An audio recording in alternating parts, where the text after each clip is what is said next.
ಎಲ್ಲ ವಿದ್ಯಾರ್ಥಿಗಳಿಗೆ ಆತ್ಮೀಯವಾದ ಸ್ವಾಗತ. ಪ್ರಿಯ ವಿದ್ಯಾರ್ಥಿಗಳೇ, ಇವತ್ತಿನ ಈ ಒಂದು ವಿಡಿಯೋದಲ್ಲಿ ನಾವು ಮದ ಒತ್ತಕ್ಷರಗಳನ್ನು ಯಾವ ರೀತಿಯಾಗಿ ಓದಬೇಕು ಅನ್ನೋದನ್ನು ಇವತ್ತಿನ ಈ ಒಂದು ವಿಡಿಯೋದಲ್ಲಿ ತಿಳಿದುಕೊಳ್ಳೋಣ. ಅಮ, ಅಮ್ಮ. ಇಲ್ಲಿ ಮಗೆ ಮದ ಒತ್ತಕ್ಷರ ಬಂದಿದೆ, ಹಾಗಾಗಿ ಇದು ಸಜಾತಿ ಒತ್ತಕ್ಷರ. ಇಲ್ಲಿ ಅಮ ಅಂತ ಇದೆ, ಇಲ್ಲಿ ಯಾವುದೇ ರೀತಿಯ ಒತ್ತಕ್ಷರಗಳು ಬಂದಿಲ್ಲ, ಹಾಗಾಗಿ ಇದರ ಉಚ್ಚಾರ ಅಮ ಅಂತ ಆಗುತ್ತೆ. ಇಲ್ಲಿ ಮಗೆ ಮದ ಒತ್ತಕ್ಷರ ಬಂದಿದೆ, ಹಾಗಾಗಿ ಇದರ ಉಚ್ಚಾರ ಅಮ್ಮ ಅಂತ ಆಗುತ್ತೆ. ಯಾವುದು ಸರಿ ಯಾವುದು ತಪ್ಪು ಅನ್ನೋದನ್ನು ನೋಡೋಣ. ಮುಂದಿನ ಪದಗಳನ್ನು ಇದೇ ರೀತಿಯಾಗಿ ತಾವು ಪದಗಳನ್ನು ನಾನು ಹಿಂದಿನೇ ಹೇಳಬೇಕು. ಅಮ, ಅಮ್ಮ. ಇದು ತಪ್ಪಾಗಿದೆ, ಇದು ಸರಿಯಾಗಿದೆ. ತಮ, ತಮ್ಮ.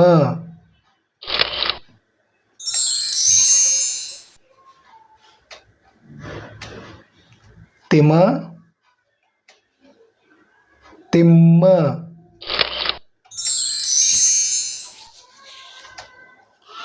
ನಿಮ, ನಿಮ್ಮ.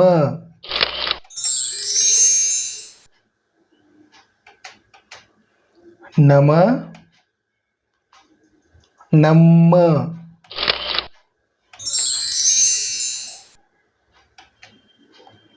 ಗುಮ, ಗುಮ್ಮ.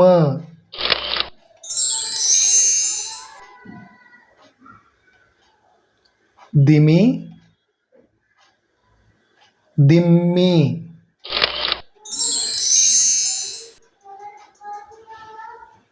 ಕೆಮು,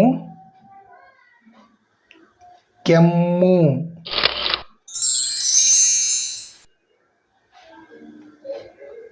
ಎಮೆ, ಎಮ್ಮೆ.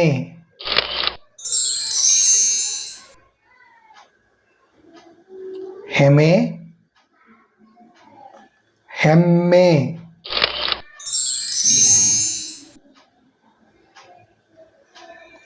ಇಮಡಿ, ಇಮ್ಮಡಿ.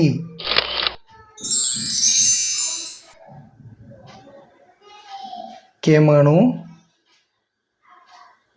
ಕೆಮ್ಮಣ್ಣು.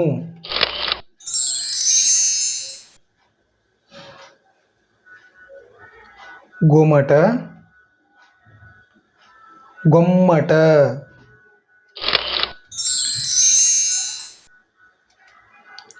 ನೆಮ್ಮದಿ, ನೆಮ್ಮದಿ.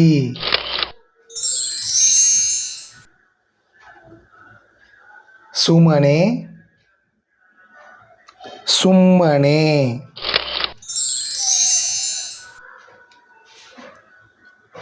ಕುಮಕು, ಕುಮ್ಮಕ್ಕು. ಇಲ್ಲಿ ಮಗೆ ಮದ ಒತ್ತಕ್ಷರ, ಕೂಗೆ ಕದ ಒತ್ತಕ್ಷರ ಬಂದಿದೆ, ಹಾಗಾಗಿ ಇದರ ಉಚ್ಚಾರ ಕುಮ್ಮಕ್ಕು ಅಂತ ಆಗುತ್ತೆ. ಹಿಮಡಿ, ಹಿಮ್ಮಡಿ.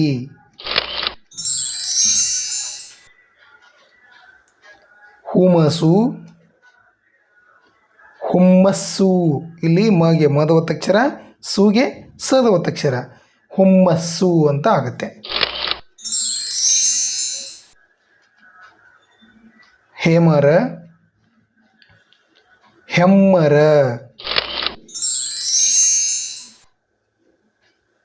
ಸಮತಿ, ಸಮ್ಮತಿ.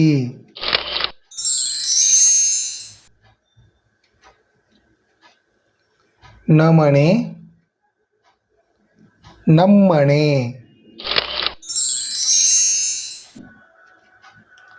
ನಿಮದು,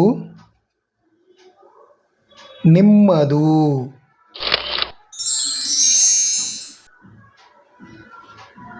ಕಮಾರ,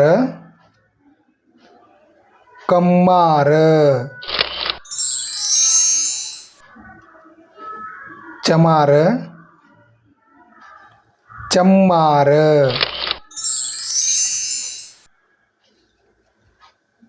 ದುಮಾನ, ದುಮ್ಮಾನ.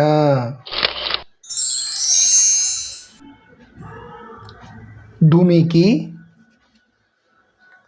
ಧುಮ್ಮಿಕ್ಕಿ. ಇಲ್ಲಿ ಮೀಗೆ ಮದ ಒತ್ತಕ್ಷರ ಮತ್ತು ಕೀಗೆ ಕದ ಒತ್ತಕ್ಷರ ಬಂದಿದೆ, ಹಾಗಾಗಿ ಇದು ಧುಮ್ಮಿಕ್ಕಿ ಅಂತ ಉಚ್ಚಾರವಾಗುತ್ತದೆ.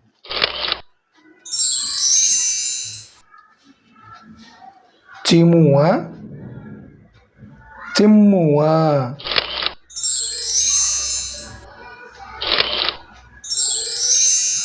ಇಲ್ಲಿಯ ಪದಗಳನ್ನು ನೀವು ನನಗೆ ಕಮೆಂಟ್ ಮೂಲಕ ಬರೆದು ಕಳುಹಿಸಬೇಕು.